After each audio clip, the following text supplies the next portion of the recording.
It's showtime. Welcome, everyone.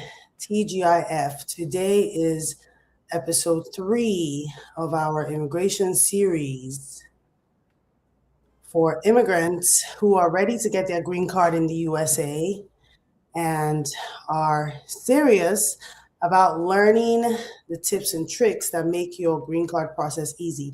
Today is all about VAWA Self-Petitions. So come on in. Let's get into the topic for today. I'm trying to get the people in the group to join in today, but it doesn't look like that is working out. So we are currently on Facebook and YouTube. So give me a thumbs up if you can hear me and see me on Facebook and YouTube. I'm Attorney Ify. I'm your host for the next 30 minutes. And today's topic is a very important one. It's VAWA Self-Petition. That's our third episode for the month of March. We've been going through different marriage, green card tips throughout the month, just talking about what to do when your green card gets denied or if you have any red flags in your case. All right, today is about VAWA Self-Petition, and I've received lots of questions in my DM. So I want to talk to you all about what to do when your spouse becomes your immigration problem. So come on in. Let me know where you're watching me from. Right now, I am in Charlotte, North Carolina. I help clients nationwide, but our office is in Charlotte. Good afternoon. Welcome in, John and Sani. Thank you for being here. Awesome, awesome. So what happens when your spouse becomes the immigration problem? Your spouse is now the one standing in your way and not even the USCIS at this point, right? What do we do? We're going to get into all of that today. As usual, if you have questions as we're going along the live, feel free to ask those questions in the chat. And once we are done, I can get into those questions. All right. John, where are you watching me from? And Sani?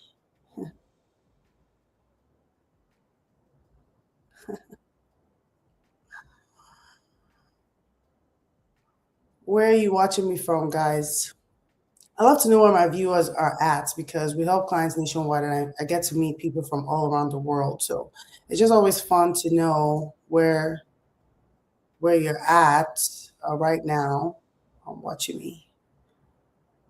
Welcome, Gabriela. Watching from the Philippines. All right. I have a couple of Filipino clients. I usually get people from the Philippines. So that's cool. Thank you for being here. Yeah, and again, my links will be in the chat. So if you want a one-on-one conversation after today, you can feel free to use that link as well to reach out. Okay. Okay. So before I get into what a VAWA self-petition is, I just want to remind you all that you do not need to stay in a harmful relationship just to get a green card. That's the number one thing that I tell everyone that comes to my office, because people think that just because someone is helping you petition for a green card, that you have to listen to everything that they say. And if you don't know your rights, you end up being a victim of abuse. So in this live, I'm going to explain what a VAWA self-petition is and how to actually apply for a self-petition. You'll know if you qualify when you listen to some of the examples and some of the requirements I'm sharing today about a VAWA self-petition. So pay attention, take notes, very important today. No one's going to tell you all of this because most people they hide information, right, to make it confusing. But here on this page, on this channel, I make things simple enough for you to make best choices for yourself and avoid being manipulated, and so you can have your freedom. All right. So comment I'm in if you're watching right now and you're ready to actually get into this material today. I'm certainly excited to share it because when I started this practice, VAWA was one of my main practice areas because my focus is really to help immigrants get free from oppression, all forms of oppression. And it's very common for immigrants to really stay in abusive relationships because they don't really know how to get out. Right. So I used to talk about VAWA a lot. So I'm excited today to really tell you all the nitty-gritty of what VAWA really is, how it applies to men and women, and we'll also get into some questions that I received before this live. So for those of you who are here now and you have questions, comment, I'm in, and I will get to you once we progress throughout the session today. All right. So what is VAWA? That's the first question that I get from most immigrants. VAWA is an immigration relief that allows certain immigrants to apply for a green card. Okay, it's that simple.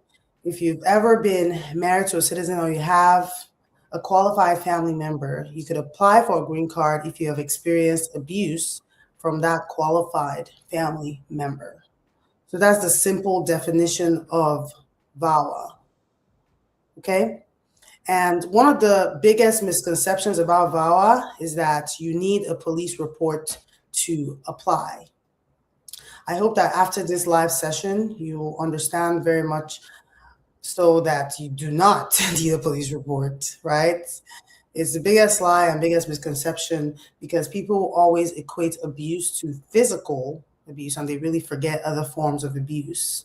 So in the next few minutes, I'll break down all the different ways that you can prove that you have been abused by your spouse, and you can still get approved for a self-petition because I've done it in the past 7 to 8 years of practicing immigration law. I've helped several immigrants get their green cards through VAWA. So I know for a fact that you do not need a police report. You just need to be able to prove certain criteria, certain forms of abuse, and you should be good to go. Okay, so let's look at some things that could count as abuse for those of you who don't have police reports. Because again, most people do not come forward because they think that since they haven't called the police or there's no physical bruises on them, there's just no way to prove that they have actually been abused. So let's see some of the things that counts as abuse for a VAWA self-petition. And if you fall into any of these categories as we go along, I can guide you on how you can get started on your own self-petition and get free from that abusive situation. All right, keep in mind that most of these tactics are designed to make you feel powerless and dependent on the petitioner. So you want to pay close attention once you start seeing some controlling behavior, especially when it's around finances, all right, threatening to deport you or refusing to even file your papers. That's very common, right? Because initially they'll agree to help you, but then when it comes down to it, they just really put you on hold. I'll tell you guys a story about one of my clients, a real story about a client who fell into that trap of waiting because the spouse just refused to provide the documentation. All right, sometimes you get isolated, right, from family members because once people find out what you're going through, they'll most likely try to get you out, and an abuser doesn't want that. They need you to be there so you could be their victim, right? So abuse is not always physical. It comes in many forms. And there are some hidden ways that your spouse may have controlled you that you're not aware about. And hopefully, while you're watching right now, you can identify those ways and come forward to free yourself. Because staying in a relationship just to get your green card, again, is the worst thing that you could ever do. And it's not even necessary because there are options for you. Okay? All right, so emotional abuse is the number one hidden way that your spouse controls you. And if you're not careful, right, it'll just sneak up on you, and before you know it, you've lost every ounce of self-esteem that you have, because the purpose of emotional abuse is really to break you down and keep you trapped. Okay, so if you have been experiencing some verbal abuse, name calling, silent treatment, right, where they withhold affection. I talked to a lady the other day. We had a consultation. It's just so funny how she mentioned that, you know, he's not very abusive. She was just really trying to minimize the whole situation. And then she gave me a scenario where her husband did not speak to her for 3 months. I think she refused to give him some money or put some money to buy a car or something like that. And he did not speak to her for 3 months. And then she ended up just, giving him the money and all of that. And she's still telling me that she doesn't think she was abused. I was like, girl, emotional abuse is the highest form of abuse that many people really take for granted. And yeah, she was certainly a victim of emotional abuse, manipulation, control, financial abuse as well. We'll get into that next. But be on the lookout for any threats, name calling, and just all of that manipulative behavior that is targeting your emotions, right? To trigger you every time. Just be on the lookout for that. And if you can show proof that you've been a victim of emotional abuse, you can certainly apply for a VAWA self-petition. Okay, so another very common way that your spouse has most likely controlled you, this is also a hidden way. Because again, when you are in a relationship, you might think that some of the things happening are quite normal and expected because you're together. Maybe you're supposed to share some responsibility. But the key signs for financial control is when your US citizen spouse begins to hide assets from you or maybe overspend the money that both of you have saved for a family expense. So if you have a joint account and all of a sudden there's unexplained, missing money, unexplained withdrawals, right, from the account, or where somebody is just refusing to work or contribute. I've heard that a number of times. They end up quitting their job because you got your green card or your work permit, so now it's time for you to work and take care of them. And that, my friends, is a major form of financial control. Because once you're spending all your time and energy trying to basically take care of this person, right, you end up losing yourself. You're not able to take care of your own family, your own needs, and you're scared to say no because, again, you have your green card pending. So if you have a situation whereby someone is stealing your identity, your property, right, just preventing you from having access to money, either your joint money or your own personal money, because there's some people out here, there's some stories I've heard where the spouse forces you to direct deposit your paycheck into their account so they can then determine what you're going to use from your own money. Isn't that crazy? But it happens quite a bit. And in the case of an immigrant, your options are limited. At least you feel that way, right? Because this person is helping you with your green card, and it's almost like if I don't help them, to seem as if maybe I'm wicked, let me just do it. They're already helping me, so let me just do it, right? There's one thing to help your spouse, there's one thing to contribute, and then there's another thing for your spouse to use that against you. Stop working and start putting all that burden on you because they don't want you to move forward and actually enjoy your life. So be mindful of that. Okay? Financial abuse, very common. Let's go to the next one. This one is also a hidden way, right? It's very similar to emotional abuse, right? But it's even more specific because it targets your mental stability and your perception of reality, right?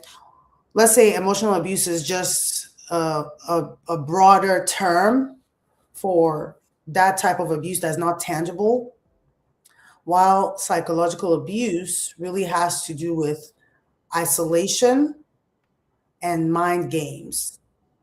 This one is really not about getting anything from you in terms of money or, just anything really. They just want to play with your mind, gaslight you, brainwash you, all that type of stuff, just to make you feel insane. And that's how they get their pleasure. This is actually very psychotic.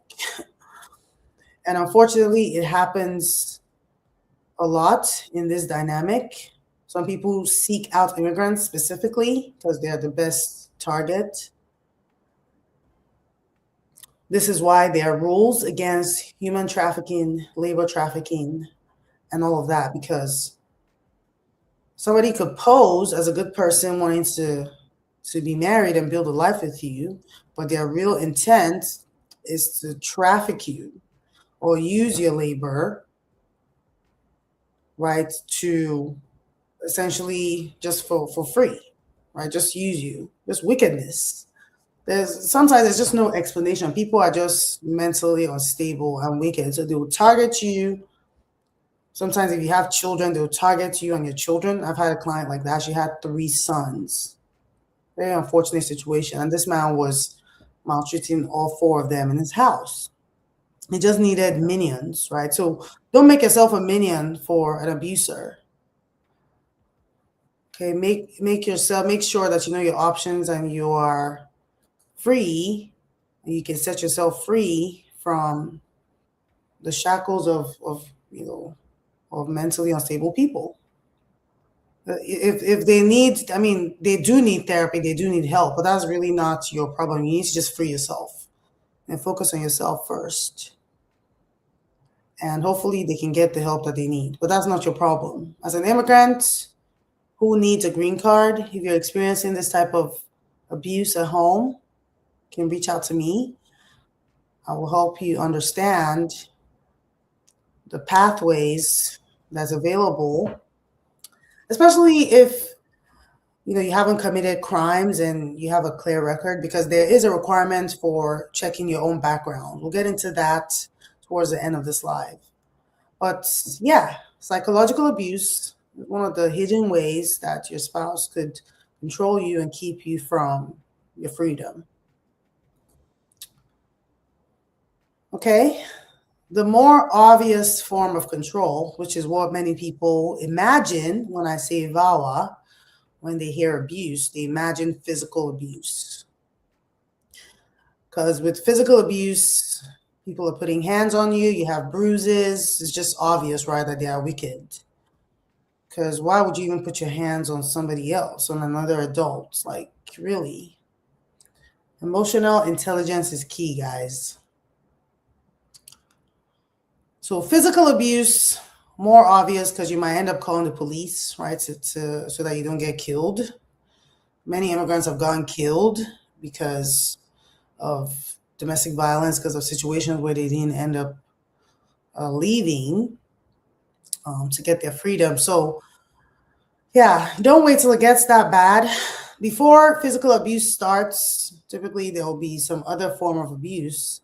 And physical abuse is the final tactic that the abuser uses to really keep you in fear, because now you're going to really do everything they say. You're going to give them the money. You're going to, dress in a certain way. You're going to just stay at home. Do whatever it is they ask you because you don't want to get beat up, right? So be on the lookout for any of these forms of abuse. Some may be hidden, some might be more obvious, but you're the one living in it. You know when things aren't going well. You feel it in your heart. We're all spirits, right? You feel it. You know that something ain't right. So if you're an immigrant and you're wondering if you can actually qualify for a self-petition, let's talk about the people who can actually apply for this benefits. Because again, in the beginning, I mentioned that some immigrants could get it. So not all immigrants will qualify for a VAWA self-petition, but you have to have at least been married to a U.S. citizen or a permanent resident to even consider this option. So for those of you watching right now, Facebook or YouTube, if you've been married to a U.S. citizen at some point, even if you're divorced, you could still qualify. You just have to do an in-depth evaluation of the situation, see how long it's been. All right, so one of the requirements is certainly marriage to a U.S. citizen or a permanent resident. All right. Another requirement is that you entered the marriage in good faith. That should actually be number one, right? Well, it's fine for us to be number two because you're married, and then the next thing is a real marriage, right? Because even for a marriage-based green card application where there's no abuse, you certainly need to show bona fide relationships. So for an abuse-based application, you still need to show that good faith intention, right? Because you can't just marry someone who you know is a known abuser who has issues and then 2 weeks later turn around and be like, oh, he's an abuser. I mean, he is an abuser, but the question is going to be, do you qualify for a self-petition based on that abuse? Have you actually lived with this person, right? Did you actually experience abuse that rises to the level for a VAWA self-petition relief, right? Because the purpose of this relief is to give you the opportunity to still rebuild your life. Because without the abuser, right, you would have been able to achieve certain freedoms, right, with your green card. But this person kept you in bondage. So now you get a chance for freedom. That's really why they created this VAWA benefit as recently as in 1994, like so recent. Because immigrants were getting killed and just mistreated because they felt like they had to stay until they became legal. But now you don't have to. Okay, Sani has a question in here on YouTube. Sani, thank you for watching. Let me pull that up. We can answer that in between here. Sani says, what is the difference between a VAWA I-360 interview and an I-45 interview? Both in one and the same interview notice. Sani, that's an interesting question. Did you get called for an I-360 interview? Because generally, those don't usually happen. In the past over half a decade of doing this, I've really not had an I-360 interview. But if you were going to go for an interview for a VAWA self-petition, the major difference is what you are actually discussing with the officers. All right, for the I-485, they're going to discuss your admissibility, your entry, whether you've committed crimes, whether you passed the medical requirement, right? You have to take a medical exam and all of that. So that's what the I-485 is all about.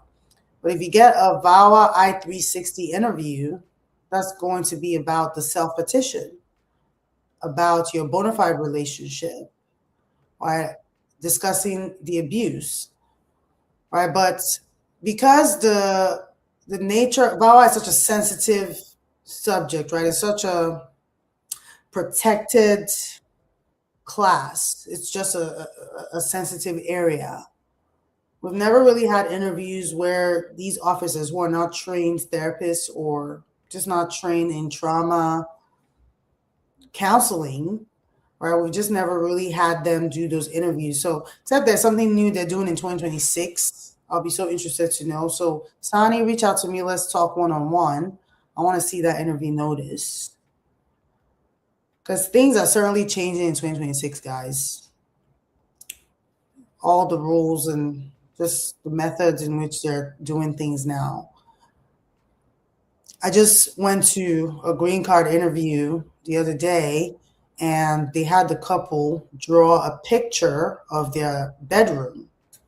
I thought that was so unique because in the past, whenever they would separate the couples, they would just ask them questions about the color of the couch, color of the bed, how many people, how many rooms, just describing the house. But now they want a visual representation, and you're going to sign it and it's going to go on your file. It's like, wow, this is cool. Imagine if you lied that you lived with someone and then you don't. So what are you going to do at that point, right? So yeah, certainly don't lie at your interviews, guys. But yeah, Sani, that was a great question to bring up as we're talking about this right now, so we can understand differences when it comes to interviews for either of these benefits. But thank you for participating.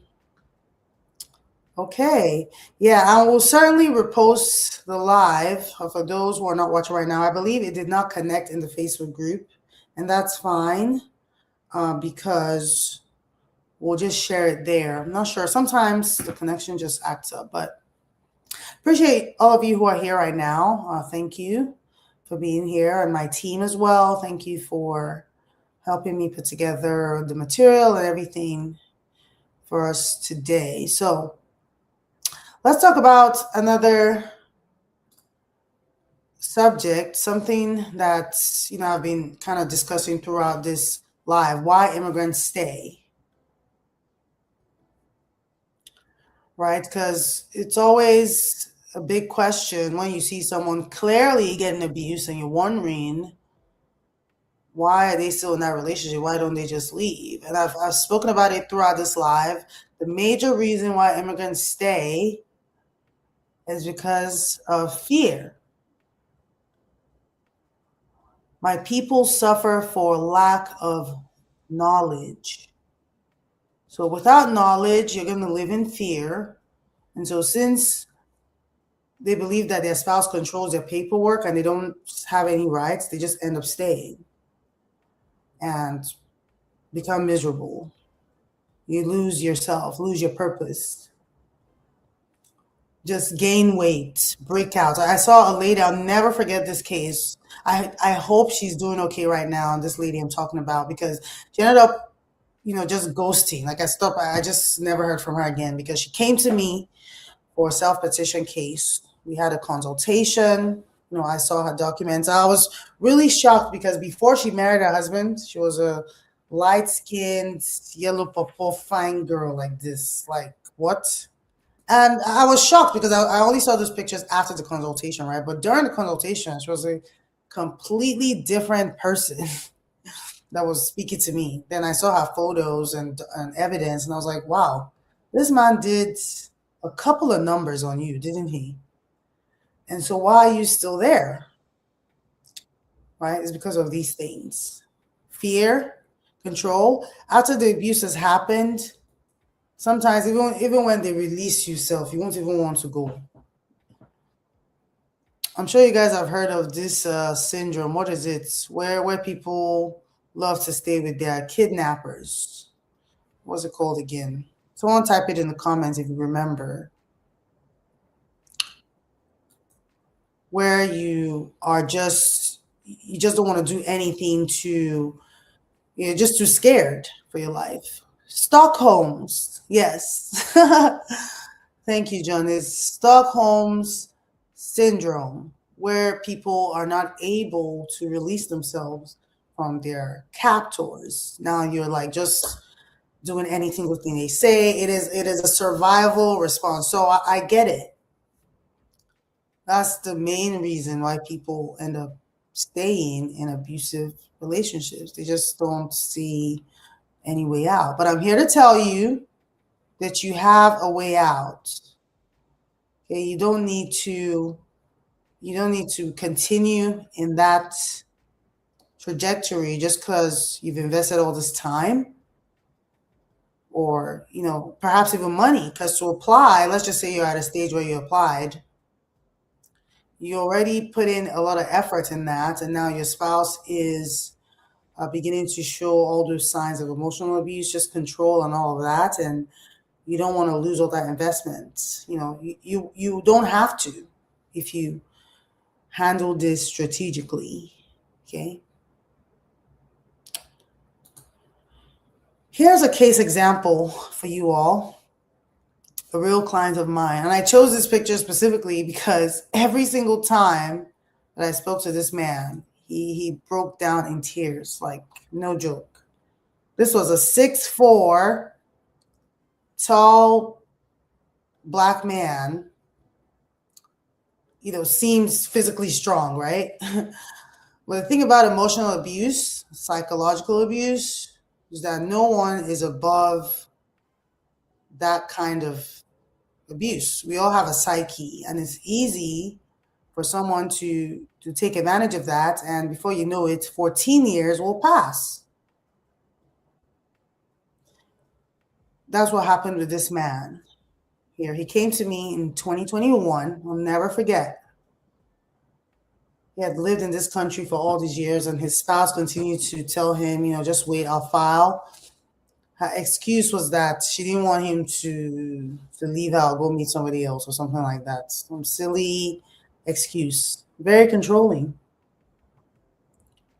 So that's how he lived his life. Never had a green card, just was working under the table while being married to a US citizen. Thankfully, he saw one of my YouTube videos. He reached out. And now, this is 2026, he's about to become a permanent resident. It did take quite a while, but in the long run, he was able to get free from that abusive wife and free himself. And before you know it, he'll become a US citizen. So this is real, guys. It's happening to men and women, respectively. And if you understand your options, if you understand your rights, you can certainly regain your self-esteem back again and start your life over. It's never too late. It's only late when you've died. And if you continue to wait, that's one of the risk factors that you face. You could lose your life. And once you've died, I can't help you anymore. VAWA can't help you anymore. So you need to understand that there are some risks in waiting too long for a spouse who continues to tell you to wait, especially in this administration. You don't have your documentation. You need to get that as soon as you get married. Because if your spouse is really interested in building a life with you, they'll know that that's an important part of building that life. Like, there's no life that you're going to have without being able to work legally, right, or travel, or any of that stuff.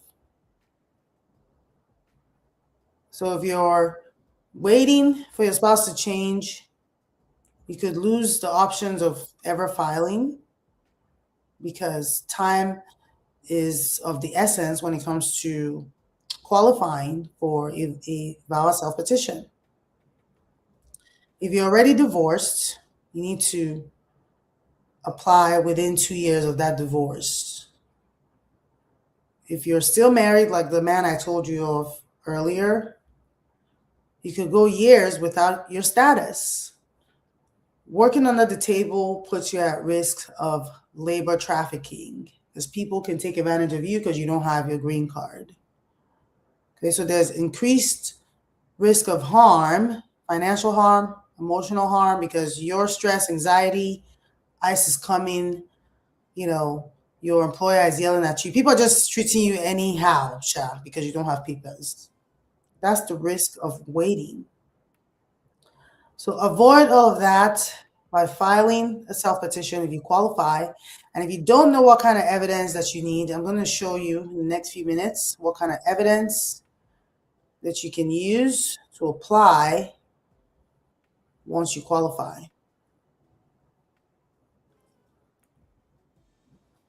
Okay, so immigrants who are married to citizens who have been abused and qualify for self-petition can use personal statements, messages or emails, witness statements, counseling or therapy records, financial records, proof of relationship.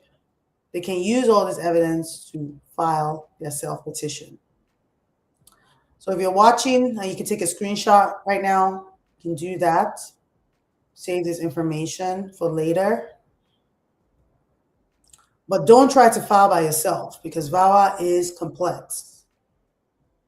Right? You need to know what categories to select for your work permit. You need to know what address, how you're gonna receive your address, your mail safely, right? There's a safe mail and address option. There's so many different requirements for self-petition versus a regular joint petition. And if you're an immigrant who already has your green card, you can still use some of this evidence if you needed to remove conditions based on a waiver.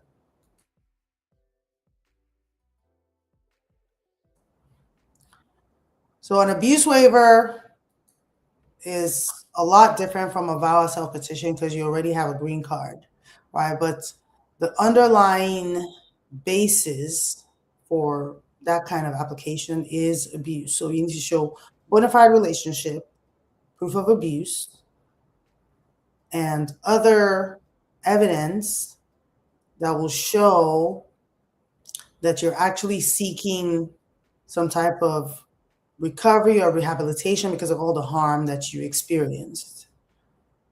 And this is why I encourage a lot of my clients to seek therapy during the time that we are applying for their self-petition. This just shows that you have really experienced this level of abuse that requires some rebuilding. Remember that the abuser is attacking your self-esteem, attacking who you are, your reality. So you have to find ways to heal yourself, get out of that mindset to move forward even after you get your green card. Because like I said earlier with the Stockholm syndrome, just knowing about this abuse, knowing about this information does not free you from it. You have to take steps. Okay? Give me a thumbs up if you're still here with me, if you're still getting some value. I saw a heart earlier. Thank you, Paula, for being here and participating. So if you're still wondering if you can qualify for this self-petition, if you're still hesitating, I hope that today you've learned that you can go for it. You've learned what is required. You've learned that you don't have to stay in an abusive relationship to continue this process and to have freedom. Just know that it is not going to be automatic just because you have experienced abuse. You're not going to automatically get your protection if you don't apply.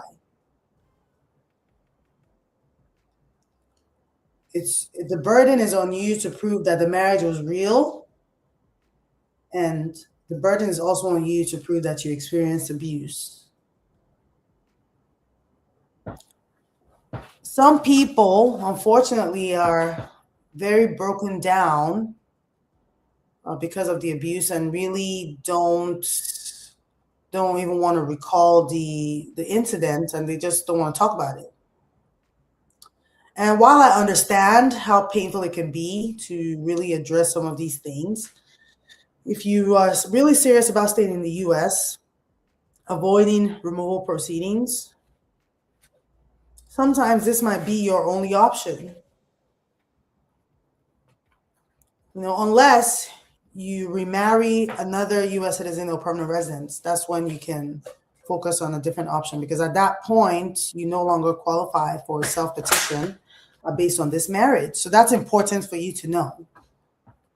If you marry someone else, you wouldn't be eligible for a VAWA self-petition based on the previous abusive marriage. But if you didn't ever marry someone else and you just don't have any other relief opportunities for you, and 2 years hasn't passed since your divorce, you definitely need to make some effort here. All right, start by going to therapy.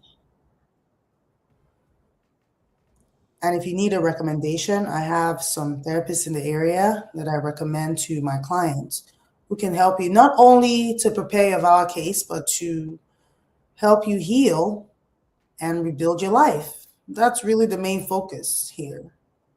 Because with or without a green card, you need to heal and rebuild your life. Okay? So after filing, if you move forward and just pull the trigger and file, you should expect to get a work permit and sometimes even a travel permit while your application is processing. Okay, at that point, you can file a divorce from your spouse because you already applied. You can move out, whatever you need to do. I mean, you don't even have to wait to do those things, but some people do love to wait to apply. But left to me, the moment your spouse has shown you their true colors, you need to start planning your way out of there. Because again, it could end in devastation and you could end up losing your life, and you don't want that, right? You don't want that. So after filing, you get some relief. You get the opportunities to free yourself. It could take up to 3 years. That's the timeline. It really can take some time. But the great news is that while it is pending, you will get those benefits that allow you to just have a little bit of freedom. And while that's happening, you get called for your interview. And yeah, you're done. That's really the first step, is getting it in your mind that there's an option for you. That's your first step. Once you know this option and you go for it,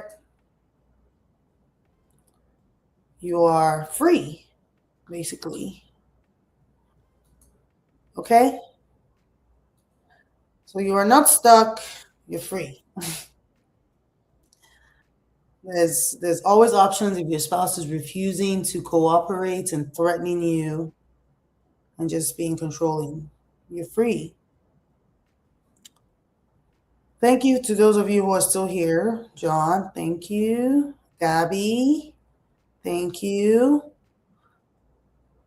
I see the links. I believe that's a link to my calendar. So if you're on Facebook, you can click that link. I don't know if you can click it on YouTube, but after this live, I'll make sure you have my information to reach out for a one-on-one conversation. That's GIF, yes. Yes, okay. I'm free. You are certainly free. There's always an option. And if VAWA Self-Petition is not the option for you, there's certainly going to be something else. Well, you're never going to know if you don't reach out, talk to a professional, and try to get that clarity.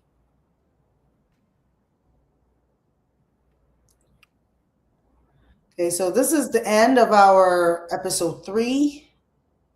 The next 15 minutes, we'll get through the questions that we have. But just to recap on our weekly immigration focus, today was all about VAWA Self-Petitions. But in the past 2 weeks, we talked about marriage green card tips, application tips, and how to reopen a denied green card. So if you missed out on those 2 episodes, you can check it out on my YouTube page. I believe Facebook will delete the lives after some time, but it's going to be on YouTube. You can catch up on those 2 episodes and join us next week, Friday. Let's talk about I-601 waivers.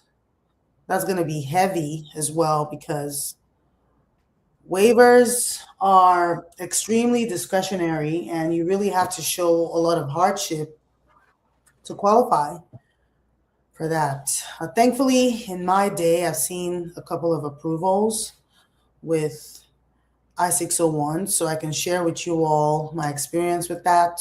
And if you need it, right, you can get it in this administration. It's really applicable to those who are inadmissible. Let's just say you committed some type of crime or you misrepresented on your application. Misrepresentation is more common than you all will think because people don't even really realize they're misrepresenting because it could be a simple omission. Right? I had a client the other time. He ended up being removed, unfortunately, because of that misrepresentation. But he omitted his daughter's information from all his visa application over the years. Or she was born in the U.S., she's a U.S. citizen, but every time they'll ask him, how many kids do you have? They would say 2, but he really had 3. All right, so years later, 21 years later, the child became a U.S. citizen. And now it's time for the child to apply for the green card for him, right? Because children can apply for their parents as well, right? But unfortunately for him, he had misrepresented on his visa applications. He didn't include this U.S. citizen child. So now, because he wasn't eligible for any waivers, no I-601 waivers, right, he had to just be removed. That's how serious a misrepresentation can be. Sometimes an agent might do it, or you may just, I don't know, something just slips your mind. You didn't really look at the application. Just be careful. Try to correct the record as soon as possible. Otherwise, there could still be an issue for you to get qualified to get a green card, right? Even though you didn't really mean to. So be aware of that. Okay, so next week is I-601s. And if you are interested in talking to me after this live, one-on-one conversations, certainly reach out. All right, my number is on the screen right now, but I'll have my link in the comments, like I said, so you can just click and book with me directly. But we can certainly talk confidentially about your options to get a self-petition, right, and whatever you need to move forward. If you're currently stuck right now, feeling stuck, remember, you're not stuck. You just feel that way because you don't know your options. So, but I hope that after watching me today, you finally become aware of your options and you can really take that next step towards your freedom and live happily ever after. All right. That was great. So we've come to the end of that session. I'm going to get to the questions right now. I think I have about 10 or so to get through. We'll just get through it in the next 10 minutes, except I see more follow-up questions in the comments. But if not, I will wish you all a happy Friday after that. And before I get into the questions, today is my brother's birthday, by the way. So that's something fun I'm doing afterwards. I told you all last time that March, I have like almost 10 people having birthdays like every other day. So today's another birthday. Last Friday was one other birthday. So we're just doing birthdays this month. So I need to go prepare for that. So let's get into the questions real quick. Okay. What do we have here? Okay. Number 1. Let's go. Can you also see me? For whatever reason, I don't even see myself. What? Okay. Something happened with the screen there, but I see it now. Okay, question number 1 is very interesting because I actually get this a lot. Since the timeline of abuse, no one really plans that, right? Sometimes it could happen before you actually get your green card. So let's see what this person says. What happens to my immigration case if I leave before getting my green card? So if your spouse becomes abusive and your green card is processing, you can still leave that abusive relationship and let the USCIS know that your green card is processing and you need to change it to a self-petition. That's going to be the most straightforward method here, right? Just letting the USCIS know that they need to hold your case in abeyance, meaning pause every processing while you switch to a self-petition. Because just because they have filed or started the process, right, doesn't mean that you still have to stay. Some people have it worse where they don't have any work permit, the spouse has refused to file completely, while some people are in the middle stage because they have their work permit now and they're experiencing lots of financial control, right? So it will depend on where you're at in the process. But yes, if you want to leave, you haven't gotten your green card yet, you can still leave and file a self-petition, get your green card. Okay, if you have your green card, you can still leave, file an abuse waiver, and get your 10-year. I hope that answers your question. Thank you for that. I'm going to move on to the next one, but first let me see what this comment says here. Okay, thank you, Gabby. You can see me. Okay, next question says, can I still apply if I don't have access to any of our joint documents? This is a tough one because you need to actually prove bona fide relationship to apply for a self-petition, right? And most bona fide relationships are going to be joint assets. So the short answer for you here is that you can still apply if you don't have access to all the joint documents, as long as you can tie your lack of access to the abuse. For example, if you are experiencing financial control, let's say your spouse refused to get a joint account with you, or you have a joint account, but then he took your card. So now you can't even log in, you don't have access to the statements. That could certainly be included in your personal statements as part of the abuse. You see how that works? So while you need to prove that it's a real relationship using those joint evidence, you don't have access to all of it because your spouse blocked you, just write that in your statement. Tell your therapist this information. How does this affect you, actually? Did they have access to your passport? Did they hide your passport from you? Right? Because maybe you could even qualify for another kind of visa that I'm thinking about now. This has to do with labor trafficking and domestic servitude. So there's so many things to explore if you're talking to the right person and your focus is in getting legal status to stay in the US. Okay? Right, so next question.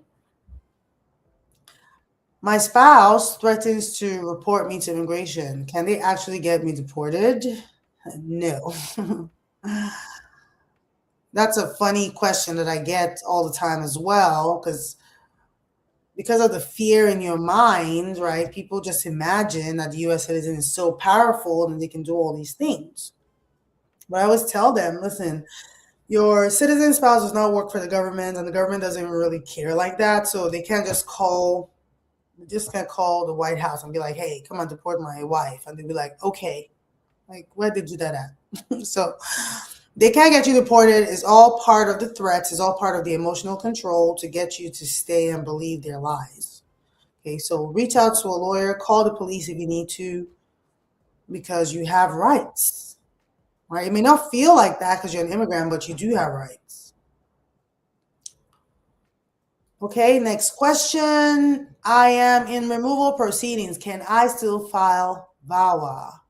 Yes, but you certainly need a deeper evaluation of your case, because I need to know how you got into removal, making sure you don't have any bars to VAWA self-petition in removal, because VAWA self-petition is a relief that you can also apply for in court, or rather you can present to a judge in court to allow you to stay in the US and process this VAWA self-petition. right? Because I believe USCIS does process the self-petition, but you let the judge know on the day of your master hearing that, okay, I applied for a VAWA self-petition, or I'm about to apply for a self-petition because I'm married to a U.S. citizen, I've experienced abuse. You show them all your prima facie evidence, and they can potentially cancel your hearing, close the hearing, give you time, whatever. Right. So yeah, if you're on removal proceedings, you can still apply for a VAWA self-petition. You just need to be strategic about it, knowing that you have court deadlines and there's just a different way to present it in court. Okay. So great question. I'm glad you brought that up because lots of people are getting placed in removal these days. And, I need you to understand that, yeah, you have options, even in removal. I think that's really one of the best times. It's your last chance, really, because if you don't present your options, you could get removed, but you still have options. Okay. Okay, another question here. Okay, so that was the same one. This one says, can I file after a divorce? Another very common question that I get a lot from a lot of immigrants, it is, can I file after we get divorced? Short answer, yes.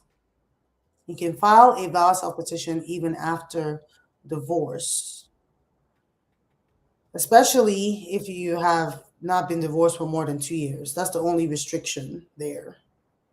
If it's been less than 2 years of divorce, you can still file a VAWA self-petition now. So if you divorce your spouse because you felt like that was your alternative to leave the relationship, you can still file now if you don't already have an alternative.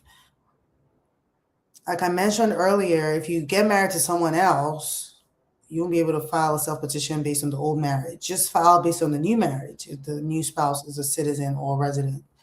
But if you are still undocumented and you were once married to a citizen and you just did not know your options and you're just sitting around waiting for ICE to pick you up, reach out to me. Let's talk about a self-petition.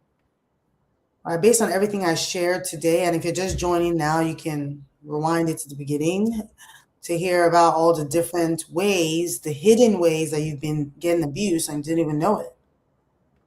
Okay, so don't let time pass you by. Make a move right now and get your green card. And for those of you who are worried about your spouse getting notified, make sure you pay attention here because you can actually file without your spouse finding out. That's in the rules. USCIS is mandated not to contact the U.S. citizen who is the abusive spouse in this scenario. All right, so yes, you can file without your spouse being notified or without them finding out. Okay, thank you for that question. It does come up a lot. And I'm always even wondering, like, why do you even care? Well, aside from, them being notified and maybe if they could hurt you, but some people are just worried. I don't want them to get in trouble or something like that. I'm like, why do you care? They are abusive towards you. So they should get in trouble. But, that's not the MO for VAWA. This is about you. So if you focus on yourself, you won't really worry about what the other person is doing. Just leave them, protect yourself, file for VAWA, get your work permit and move on. Okay? So yeah, that's the answer for that one. This one says, my spouse has already withdrawn my petition. What do I do? That is scary. Because once they withdraw that petition, you could get denied and get placed in removal. So if your spouse already withdrew the application, you can immediately put in an I-360, that's the VAWA self-petition, and an I-485 together with it to protect your status here in the U.S. and avoid any potential removal. Right? It's best if you do this before the withdrawal, but you never really know what they're going to do. It's part of the manipulation, right? Because I've talked to some people in the past where they had their spouse write a letter to USCIS saying, I'm, withdrawing. And then the next day they write a letter saying, oh, we made up. And then it's just too much back and forth. Once they do it once, don't even let them do it again. You don't even have to divorce. Just know that your spouse is about to use your immigration status as a manipulative tactic. So start working on your self-petition documents immediately and just watch what they do. Because that's not going to be the first and the only time that they're going to try that stuff, where they're trying to withdraw, reinstate, withdraw, reinstate, divorce, remarry. Like, don't waste your time. Don't waste your time. Okay, so if they already withdrew, you can still apply. It's not too late. Just reach out to a lawyer. And if you're already in removal because your case got denied, like I said, you can still file while in removal. All right? 2 more questions here for us to get through, and then I'll go hang out with my brother. I think I'm going to make some food or something for him for his birthday because that's what he asked for. So I'm excited about that. So let me just get through these last 2, and I'll go through that. Make sure if you're watching, wish my brother a happy birthday in the comments. I'm going to tell him that I give him a shout during my live today. So the last 2 questions here. This one says, if I was arrested during a conflict with my spouse, would that hurt my chances? Oh, okay. I can see how that would happen if you are in a domestic violence, physical altercation type scenario. If you get arrested, that it will become important what the facts of the case or the whole thing is, right? Because you don't want to get charged with domestic violence yourself as someone who is applying for a VAWA Self-Petition. If you get charged with domestic violence, that might make your process a little bit more challenging. Doesn't mean that you can't still apply, but there's going to be lots of explaining to do when it comes to that part. Okay, so that's a tough one if you get arrested. But again, talk to an attorney. I'm here in Charlotte. I can help you wherever you are. So just reach out to me. Let's figure out this situation. I think my light just died. So that's also my sign that we're done. As the last question, let me see the comment here. Happy birthday, bro. Yay. I'll let him know. Thank you, John. Thank you, thank you, thank you. So last question here says, what if I don't have any proof of abuse? Do I still qualify? Okay. This one is tough because you certainly need to have proof of abuse to qualify. But if you don't have any physical proof because it wasn't physical abuse, let's have a private conversation because there are other out-of-the-box methods that I use for people like you who don't have actual proof of abuse. You might find proof in your text messages. You might find proof in your statements. Just other ways, right? So let's talk one-on-one. I can help you figure out what's going to be proof enough for your abuse. And yeah, I do wish you all the best. I know that these things can be tough. Again, like I said, as an immigrant myself, having to go through this process, I know what it's like to be without your green card and then to now be in a situation where you're dependent on someone else for that is really tough. So I get it, and I'm making these lives every Friday to let you all know that there's options to be free. You don't have to stay trapped and stuck. You can actually get yourself out of that situation. So that's why I'm here, helping other immigrants get free. Thank you, guys. Thank you, Gabby. Thank you, John. Yay, happy birthday to him. It's a big age today, and he's not a birthday type of guy like that, but he does like food, and I like cooking, so that works out. I'll go do that today. But yeah, I thank you all for being here. I believe we've been here for at least 15 minutes to an hour now. So I hope you enjoyed it today as much as I did. It's a sensitive topic, not very fun to discuss, but very important for all of us to know.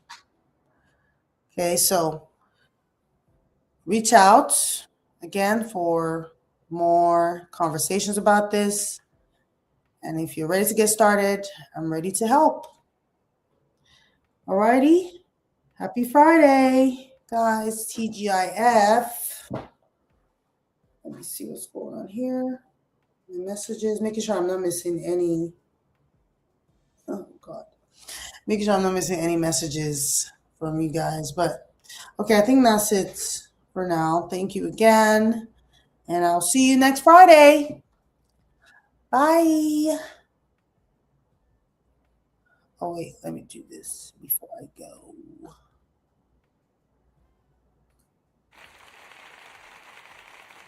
Yay, that was the end. Bye.